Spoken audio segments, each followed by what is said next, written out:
هقولك على حاجة أساسية معانا في رمضان، وهخليكي عمرك ما تشتريها تاني من بره.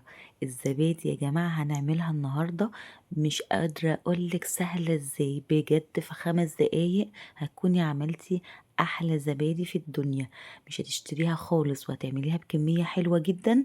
ومش قادرة أقولك بقى مش مكلفة زي اللي احنا بنشتريها من بره نهائي. الزبادي هنجيب نص كيلو لبن بس عشان نعمل القمر اللي قدامنا ده. بصي الزبادي اللي قدامك عامله ازاي، ماسكه نفسها جدا، مش سايبه زي اللي احنا بنروح نشتريها كده في رمضان وتبقى عامله زي الميه. لا.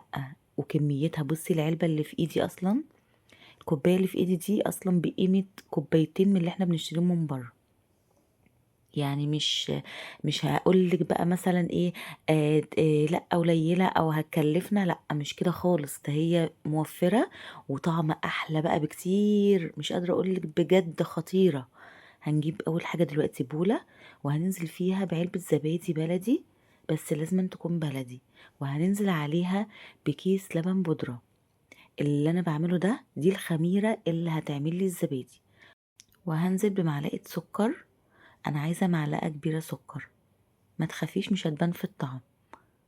هنقلب بقى المكونات الجميله دي لحد ما تبقى كريمي خالص معانا، وده بسبب كيس اللبن البودره اللي احنا حطيناه. سهله، ما عملتش اي حاجه، انا كده كونت الخميره اللي هتعمل لي زبادي. انا عايزه دلوقتي لبن. اللبن بتاعنا انا جايبه نص كيلو بس، مش جايبه كيلو على فكره، يعني الكميه اللي هتطلع لي الزبادي من نص كيلو. عايزة لبن، أنا بجيبه بغليه وبسيبه يبرد لحد ما يبقى زي دمعة العين، يبقى السخونية بتاعته بسيطة ان انا اقدر احط صباعي في قلب اللبن واسيبه فترة، وما احسش ان انا ايدي لسعتني. انا عايزة بس احس ان هو عامل زي دمعة العين او المية الفترة كده بس. يكون دافي بسيط جدا. وهنزل عليه بالخميرة اللي انا عملتها معاكم دلوقتي، وهقلب المكونات دي كده مع بعض. وخلاص كده انا يعتبر اصلا خلصت الوصفة. وهبدأ دلوقتي احط الزبادي في الكوبايات اللي قدامكم دي. انتوا ممكن تحطوها في كوبايات، على فكرة كوباية شاي عادي، اطباق صغيرة، بتاعة المهلبية، مفيش اي مشكلة، اللي موجود عندك اشتغلي بيه.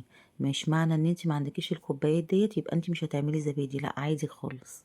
هتعمليها بقى، انت هتعمليها يوم السحور الصبح، وهتاكليها في السحور بالليل.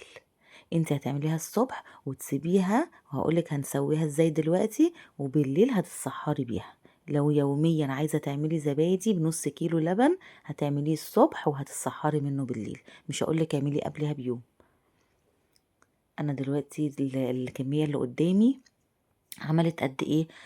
عملت حوالي 4 كوبايات، يعني 3 كوبايات من الشكل اللي قدامكم. وجربت معاكم كمان اللي هو البرام الفخار دوت، ان احنا نجرب فيه الزبادي، بس يبقى طعمه جميل قوي على فكرة.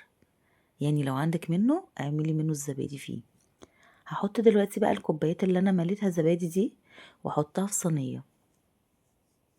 لازم على فكرة تحطيها في صينية عشان الصينية هتتقفل. انا كده حطيت خلاص الزبادي. جبت بقى ورق فويل وهقفل بيه الصينية. ولو ما عندكيش ورق فويل وعندك ورق استرتش اللي هم بيغلفوا بيه الاطباق بتاعه الجبنة، غلفي بيه هيبقى هايل.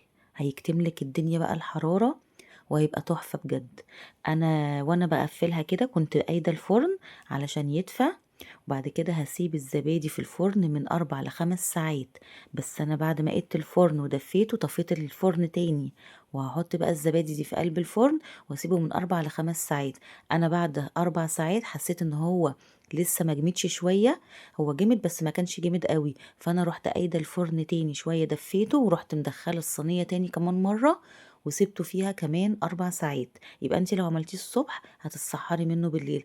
بعد ما تحطيه ال4 ساعات وتقيدي الفرن كمان مرة وتسيبيه فيه 4 ساعات كمان، هتدخليه التلاجة بعديها، وبالليل هتطلعيه من التلاجة تاكلي أحلى زبادي. مش هتاخد منك أي وقت، وطعمها مختلف عن اللي احنا بنشتريها بجد من بره. حاجة كريمي كده، حاجة طعمها تحفة.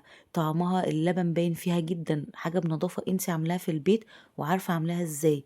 الكمية أكتر بكتير من اللي احنا بنشتريها. العلبة بقت ب10 جنيه، نص العلبة اللي قدامك دي. يلا بقى دوسي لايك للفيديو وفعلي زر الجرس وجربيها وقولي رأيك في الكومنتات عشان يوصلك بقية فيديوهاتنا الجميلة.